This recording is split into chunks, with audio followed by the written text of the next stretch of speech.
রাধা রাধা। যতক্ষণ আমরা এই সংসারে জীবিত ততক্ষণ আমাদের সাথে সবকিছু থাকে। আমাদের ধন, সুখ স্বাচ্ছন্দ্য, আমাদের মিত্রগণ, আমাদের পরিবার, এই সমাজ, এই সবকিছু আমাদের সাথে থাকে। যেদিন আমরা এই সংসারকে ত্যাগ করব, এদের মধ্যে কেউ আমাদের সাথে যাবে না। না ধন, না স্বাচ্ছন্দ্য, না সম্পত্তি। এই সকল মানুষ, এই সমাজ, এরা শুধুমাত্রই শ্মশান পর্যন্ত আমাদের সাথে থাকতে পারবেন। তারপরে যদি আমাদের সাথে কিছু যেতে পারে তাহলে তা শুধুই আমাদের ধর্ম।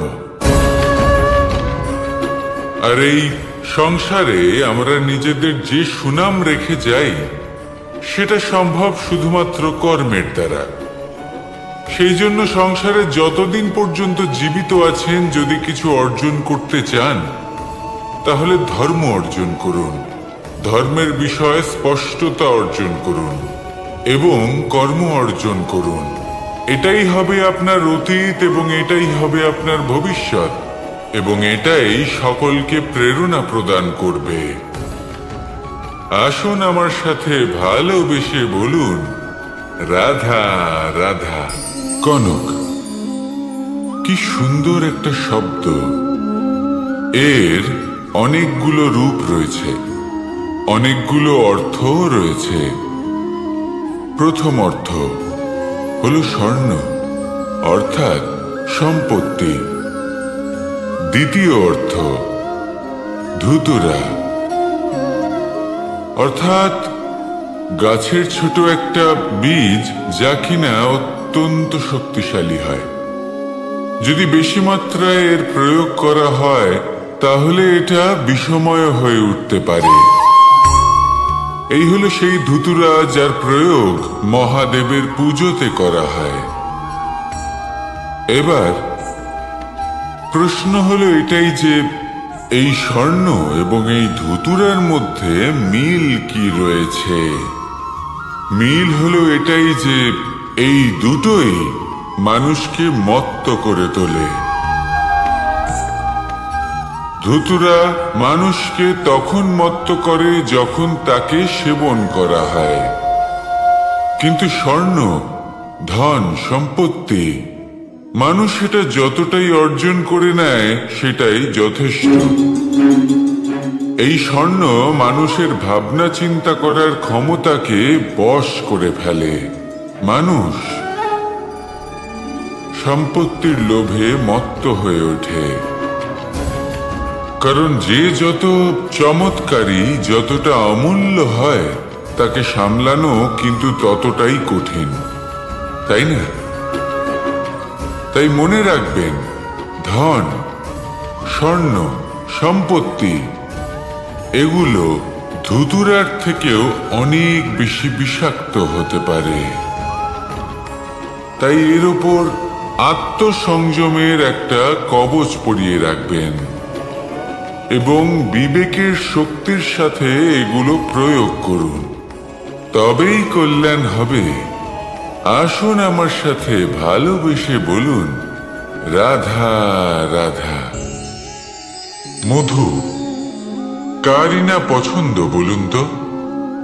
অত্যন্ত সুস্বাদু হয় এই মধু, মিষ্টি খেতে হয় এবং তা শক্তিও প্রদান করে। এবং প্রত্যেকটি মিষ্টি পদার্থের মতোই এতেও খুব তাড়াতাড়ি পিঁপড়ে ধরে যায়। অন্যদিকে যদি নুনকে দেখি তাহলে বছরের পর বছর রাখলেও এতে পিঁপড়ে ধরে না।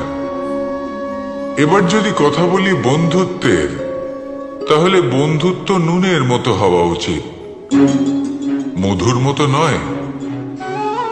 যারা সামনে এলে শুধুমাত্র মধুর মধুর কথা বলবে, পরে এতে পিঁপড়ে ধরে যাবে, এটা নুনের মতো হওয়া উচিত।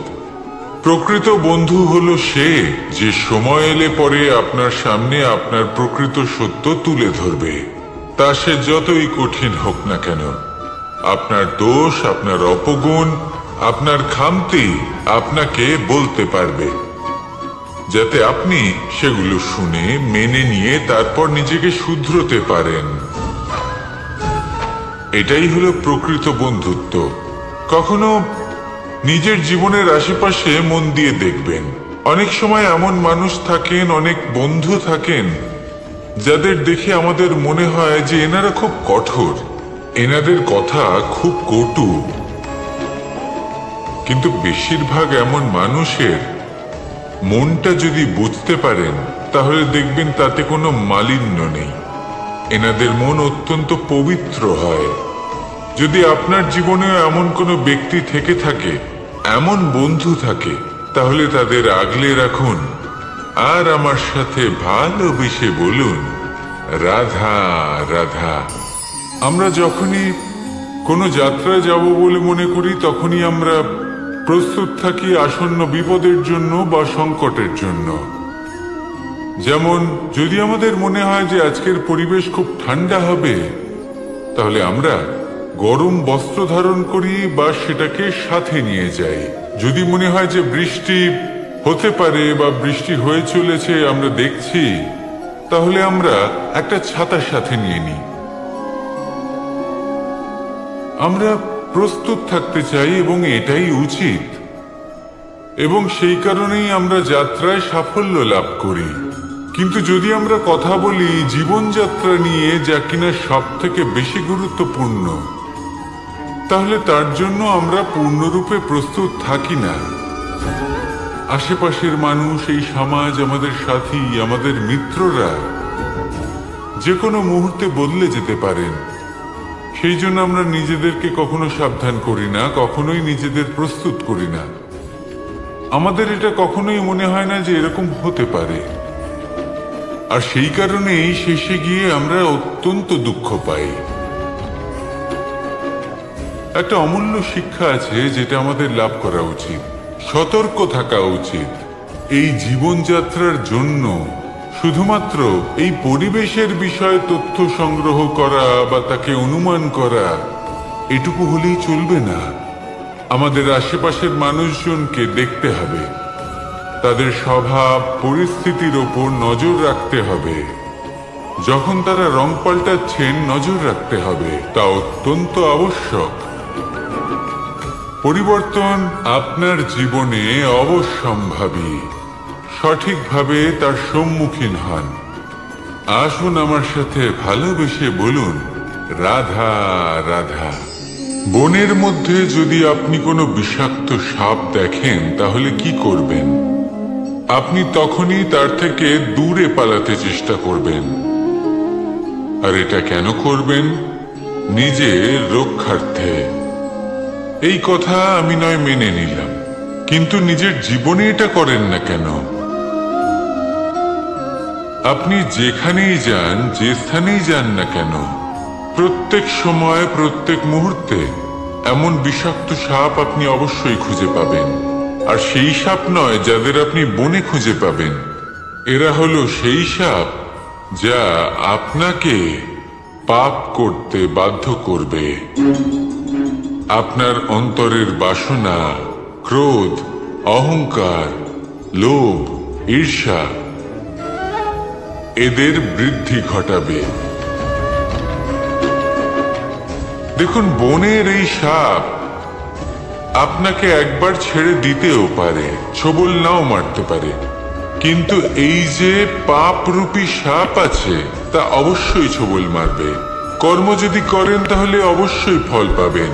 সেই জন্য যখনই কোথাও যাবেন, যদি এমন কাউকে দেখেন, যদি এমন কিছু দেখেন যে আপনাকে পাপ করতে বাধ্য করছে, তাহলে সেই মুহূর্তে সেখান থেকে পালিয়ে যান। যেমন বনের সাপ দেখে আপনি পালাতে থাকেন। সৎকর্মের রক্ষা অত্যন্ত আবশ্যক। আসুন আর আমার সাথে ভালোবেসে বলুন, রাধা রাধা।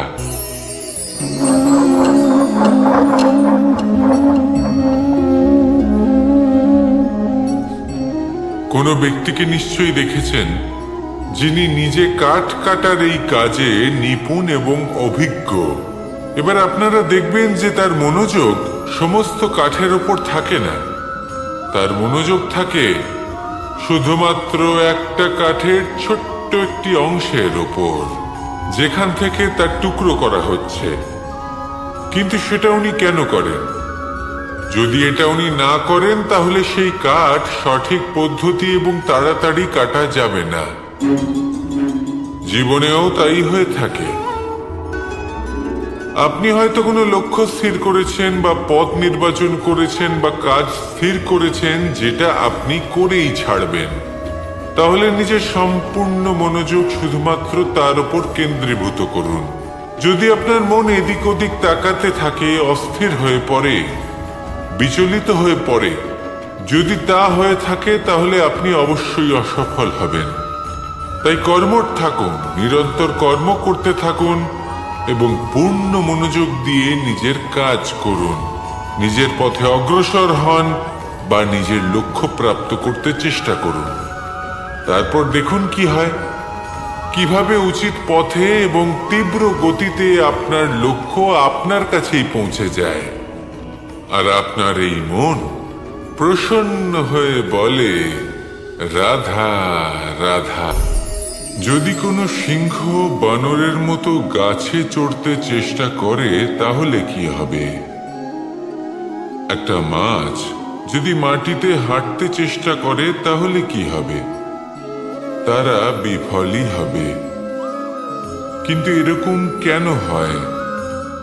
তার কারণ হলো প্রকৃতির রচনা কিছুটা এরকম। এখানে প্রত্যেকটি ব্যক্তিকে, প্রত্যেকটি প্রাণীকে আলাদা আলাদা গুণের অধিকারী করা হয়েছে এবং সকলকে একটা সীমাও প্রদান করা হয়েছে। এবার এই যে বৃক্ষ, পশু, পাখি, এদের মধ্যে সেই ক্ষমতাই নেই যে এরা নিজেদের যাচাই করতে পারবে, নিজেদের সীমাগুলো বুঝতে পারবে, নিজেদের সদ্গুণগুলো চিনতে পারবে। এরা সেটা করতে পারবে না। কিন্তু মানুষ তো আলাদা। মানুষের কাছে সেই বিশেষ শক্তি আছে যে তারা পূর্ণরূপে নিজেদের যাচাই করতে পারবে, নিজেকে পূর্ণরূপে বুঝতে পারবে, নিজের দোষ, নিজের অপগুণ, নিজের সদ্গুণ, নিজেদের সীমাগুলো তারা বুঝতে পারবে। আর এটা অত্যন্ত গুরুত্বপূর্ণ। কথায় আছে যে যদি সাফল্য লাভ করতে হয় তাহলে নিজেকে যাচাই করে নিতে হবে। তাই নিজেকে যাচাই করুন, নিজের সাথে পরিচিত হয়ে যান এবং জীবনে কর্ম করতে থাকুন। সাফল্যের শিখরে অবশ্যই পৌঁছে যাবেন। আর ওখানে যদি যান তাহলে এই মন প্রসন্ন হয়ে অবশ্যই বলবে, রাধা রাধা।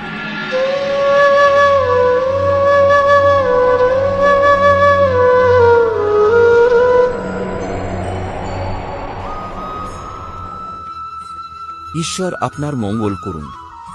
আজকে এখানে শেষ করলাম। আপনাকে অসংখ্য ধন্যবাদ আপনার মূল্যবান সময়টুকু আমাদের দেওয়ার জন্য। আপনাদের যদি এই ভিডিওটি ভালো লেগে থাকে তাহলে আপনি আপনার বন্ধু ও আপনার পরিচিত মানুষের সাথে শেয়ার করতে পারেন। এরকম আরও ভিডিও পেতে হলে চ্যানেলটি সাবস্ক্রাইব করুন। নমস্কার, ভালো থাকবেন। জয় শ্রী কৃষ্ণ। রাধা রাধা।